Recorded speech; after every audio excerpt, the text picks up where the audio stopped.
Momento cine. Admiración a un estudio que hoy en día está desgraciadamente fenecido porque fue absorbido por Disney, pero el jingle de la Century Fox es admirable. Solo compite con el de THC, que es un viejo jingle, que es un sonido fijo que se usaba para probar los estéreos en su momento y te volaba el cerebro. Me parece valiosísimo. Bueno, así llegamos entonces a esta columna. Muy bien musicalizados y con mucho para compartir en materia de cine. Hemos ido haciendo como una selección temática porque el cine tiene esta cuestión que uno abre la puerta y hay mucho para hablar, ¿no? Vamos a hablar de la efeméride de esta película que mencionaba recién. Se cumple un aniversario de la primera vez que se estrenó la historia oficial. Y bueno, consultamos a la audiencia también si han visto esta película, qué sensaciones les generó la primera vez que la vieron, porque vamos a irlo comentando. Pero ahora te escuchamos a vos. Bueno, les vengo a hablar del día después. De eso les vengo a hablar hoy. Da la casualidad de que hoy es el día después del 2 de abril, ¿no? Es 3 de abril. Y también es el 39 aniversario de una cinta que vale la pena recordar. Una cinta que tiene muchísimas frases fuertes, pero para mí la principal es la historia lo escriben los asesinos. Y un poco el objetivo de la columna es preguntarme si eso era así. Un poco eso es lo que venía a hacer. Primero quiero hablar un poco sobre Malvinas. Yo creo que Malvinas es un montón de cosas, pero no es ni el 2 de abril, ni el 14 de junio, ni el 22 de junio del 86, que muchos lo tienen asociado, y ni siquiera es el 26 de agosto de 1833, cuando se subleva el Gaucho Rivero. Para mí es la historia del día después.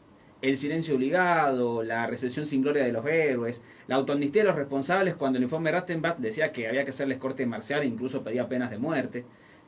Y para mí eso habla de la recomendación de hoy. Hoy les quiero recomendar a ustedes y a la audiencia una serie de cortos que se hicieron en el 2014 al 32 años de la gesta de Malvinas, que se llama Malvinas 30 miradas. Acá hay un poco de la magia del cine, de cuánto tarda en hacer el cine, porque la iniciativa arranca al 30 aniversario, ¿no? En 2012. Para el 2014 recién estaban todos los cortos existentes, básicamente porque el cine es un formato difícil de realizar y que tiene muchísimo trabajo de postproducción.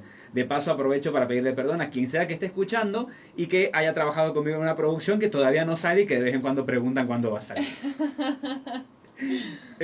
Bueno, eran básicamente una serie de cortometrajes que hicieron realizadores latinoamericanos. Eran 20 argentinos y 10 latinoamericanos de todos los países de Latinoamérica, básicamente, y hablaban sobre el conflicto armado y las consecuencias.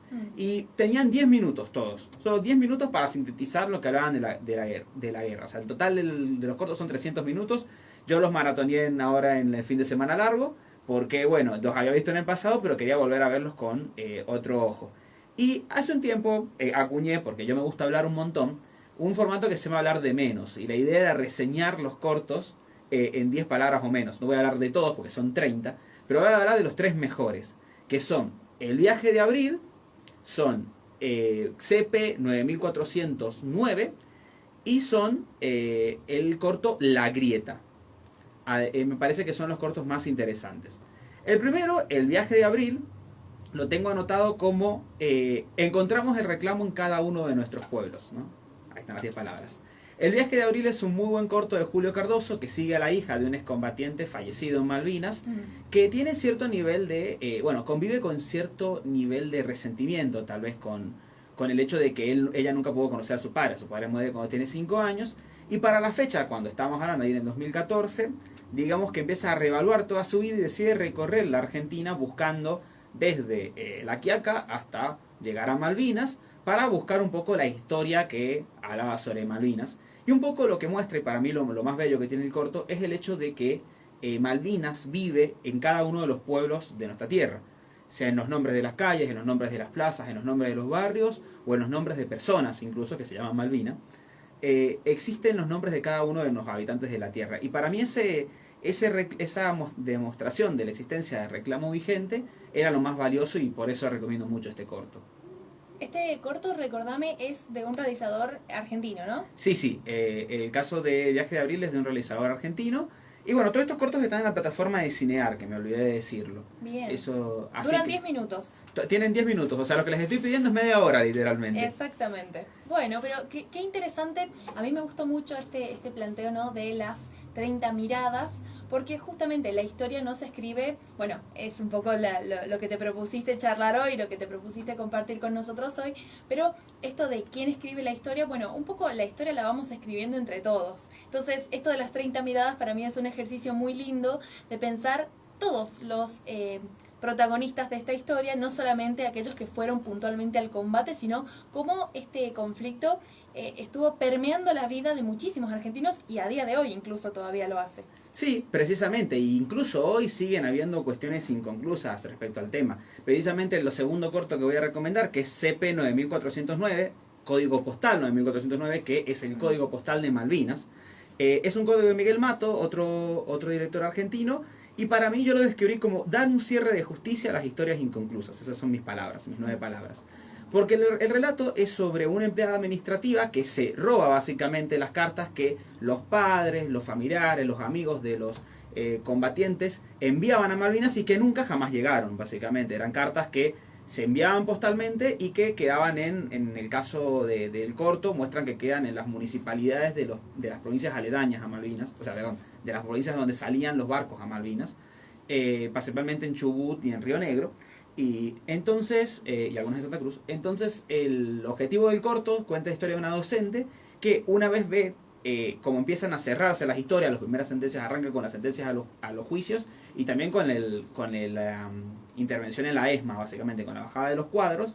Esos dos eventos, y digamos, conmueven a la protagonista a recordar que esas cartas que ella se robaba de los tachos de basura y empezar a recuperarlas, y empieza a reencontrarse estas historias de, digamos, parejas que no llegaban las cartas a sus parejas que estaban en Malvinas. También recupera la historia de un hijo que le manda la carta a los padres, y también cartas de gente común que mandaba cartas a Malvinas, que incluso se incentivaba por parte del gobierno de facto que se mandara comida, cartas y regalos a Malvinas. Regalos que nunca llegaron. Yo tengo muy patente una historia familiar que se cuenta mucho, que acá en San Juan pasó alguien, no sé a quién, porque es de esas historias que sabemos que ocurrieron pero no sabemos a quién, de una persona que mandó un chocolate a Malvinas y luego con una tarjeta dentro, y luego encontró ese chocolate dentro en una tienda de ventas, básicamente, y ahí se dio cuenta de que todo lo que se mandaba de comida o de cuestiones a Malvinas nunca llegaba, se lo absorbía el Estado y lo volvía a revender, lo absorbía el gobierno de facto.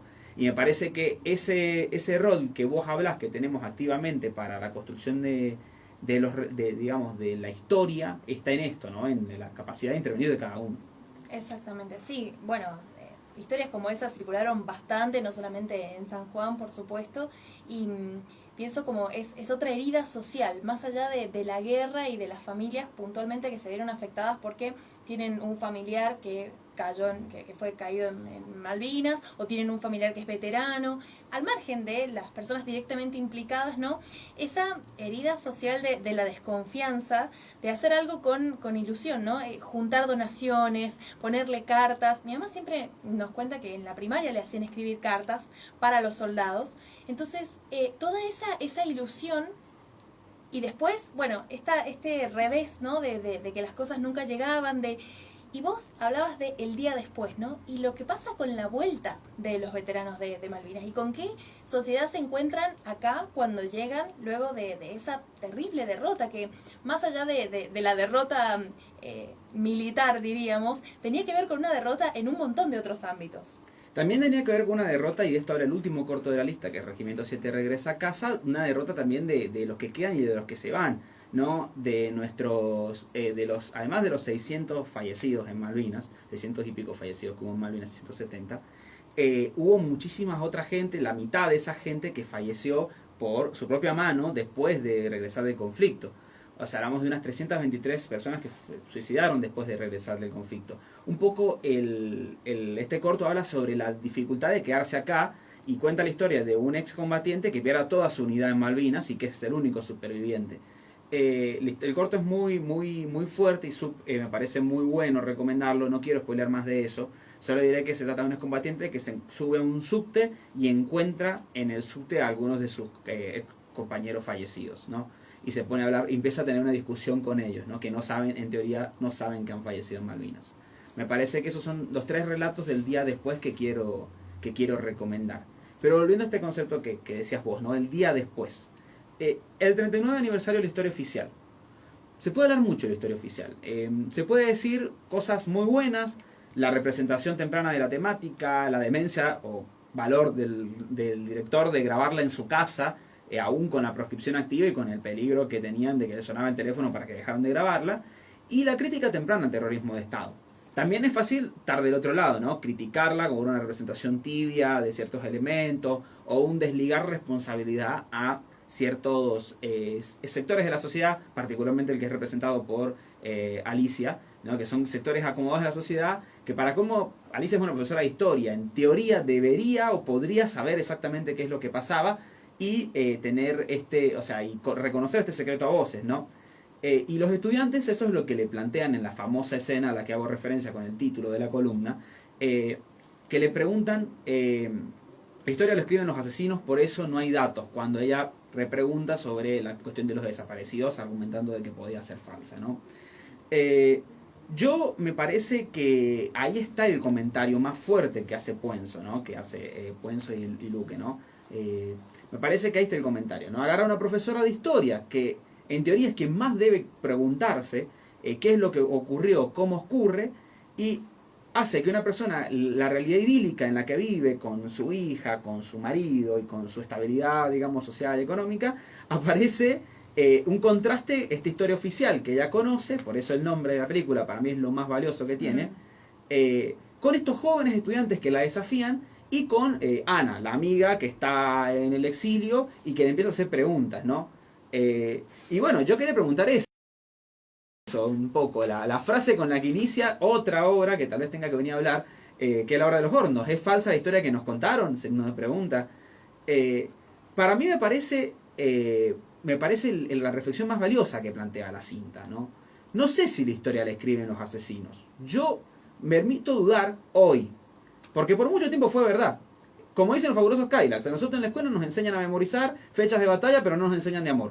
Nos educan con respecto a la guerra como la generadora de libertades y la dadora de poder y la generadora del Estado-Nación, pero también como el conflicto, como el único evento importante histórico, ¿no? E incluso las edades se dividen por batallas, ¿no? Por caídas de grandes imperios, de la Revolución Francesa o del Imperio Romano de Occidente o de Oriente, ¿no?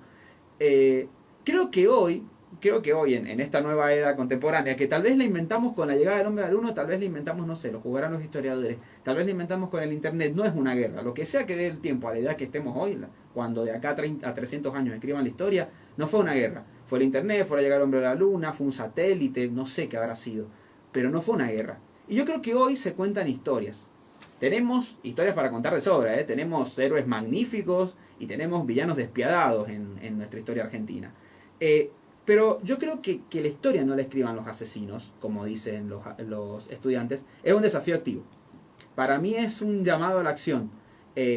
A los que dedicamos una porción de nuestra vida a esto, yo que soy abogado, pero que igual me dedico a estudiar historia dentro del ámbito de la investigación, es un desafío, es un llamado a la acción, es una súplica a veces, porque es la necesidad de contar estas historias. Y por eso me parece valioso recopilar esta capacidad que tenemos nosotros de contar historias. También los que están del otro lado de la audiencia, que seguro tienen una historia que es valiosa de contar en respecto a esta forma nueva de que tenemos de contar las historias. Y también acá la periodista que me acompaña, que estoy seguro que una historia valiosa siempre tiene para contar y que me gustaría escuchar a vos. Sé que no has visto la película, perdón, te voy a mandar al frente. Sé que no has visto la historia oficial todavía, ya lo vamos a solucionar. Pero, ¿cuál es tu historia para vos a nivel historia argentina que considerás que vale la pena ser contada? Bueno, este es un momento incómodo porque creo que las preguntas las hago yo acá. Es como que de repente me siento muy interpelada, ¿no? por este evento. Mira, a mí me parece muy valioso algo que acabas de decir, que es que el hecho de haber aprendido historia de una cierta manera no implica que tengamos que repetir ese patrón, ¿no? Y si estamos poniendo en tela de juicio la idoneidad de que nuestra historia esté escrita a raíz de guerras y a raíz de grandes conflictos, está bueno hacer el ejercicio de empezar a pensar en una nueva versión de la historia, ¿no? Y empezar a construirla nosotros. Cuando vos me pedís un hecho de la historia argentina, mi mente programada por la educación y la historia como la aprendemos, tiende a irse a esos eventos, ¿no? Tiende a irse a las guerras, tiende a irse a la última dictadura, tiende a irse a esos grandes eventos. Pero también es cierto que, y esto acá voy a pisar el palito, ¿no? De ser una optimista sin remedio, pero a cada uno de esos eventos la historia le ha correspondido otro. Y pienso, retomando un poco también la cuestión de Malvinas, ayer, con motivo del día 2 de abril, habían un montón de entrevistas a veteranos y demás que hablaban de ese sufrimiento silencioso que tuvieron teniendo que soportar el odio de la gente, el odio activo de la gente cuando volvieron, y ese desprecio, ¿no? Por lo que no pudieron conseguir y por lo que no hicieron, que, como bien contabas vos, llevó a muchos incluso a quitarse la vida. Y hablaba también de qué pasó después. ¿Qué pasó cuando hubieron cambios de gobierno, nuevas políticas públicas que apuntaron a poner en valor lo que hicieron en Malvinas, poner en valor y empezar a entender mejor qué pasó en ese momento de la historia? Entonces, qué importante, ¿no? Cuando vemos las dos caras de la moneda, bueno, empezar a pensar la historia con esas contracaras y no tanto las negativas, que es difícil, porque yo creo que los hechos trágicos y fuertes están ahí para recordarnos que donde no hay que volver a ir, ¿no? La cuestión de Malvinas la recordamos porque no tenemos que volver ahí bajo ninguna circunstancia. No me refiero al lugar, sino al hecho, ¿no? A las condiciones que hicieron que tantos chicos jóvenes terminaran perdiendo la vida, y no solamente en el conflicto, sino incluso después. Entonces, es como, esta columna nació como cine y termina siendo un poco una reflexión histórica, pero permitime dejarme la pregunta abierta a mí y dejarle la pregunta abierta a la audiencia de, bueno, ¿qué hechos históricos argentinos, la contracara, ¿no? La contracara constructiva, van a empezar a definir nuestra historia y a partir de ellos, cómo vamos a construir la Argentina que realmente todos queremos ver? ¿Te parece? ¿Te conforma? Me parece perfecto, me parece que es lo más valioso, y también quiero que escuchemos a la audiencia, como decía, qué historias también tienen para contar. Me parece que podemos recopilar una historia alternativa, no necesariamente ni la oficial ni una antioficial, sino una historia distinta, que se cuenta con los relatos de la gente y con las historias de vida de las personas, y que me parece que ahí está lo fuerte, y creo que esa es la maravilla del cine, pero también del arte en general, de la oportunidad de poder contar estas historias a través de relatos, a través de películas, a través de canciones o a través de la vida de personas que vale la pena recordar cada día porque son nuestros ejemplos a seguir. Así que bueno, muchas gracias por la columna y por bancarte el cascotazo. Bueno, estuvimos conversando con Germán Rodríguez, que es abogado, pero viene con nosotros los miércoles en calidad de investigador y un poco fanático del cine también, a compartirnos lo que sabe. Muchas gracias, Germán. Muchas gracias a vos.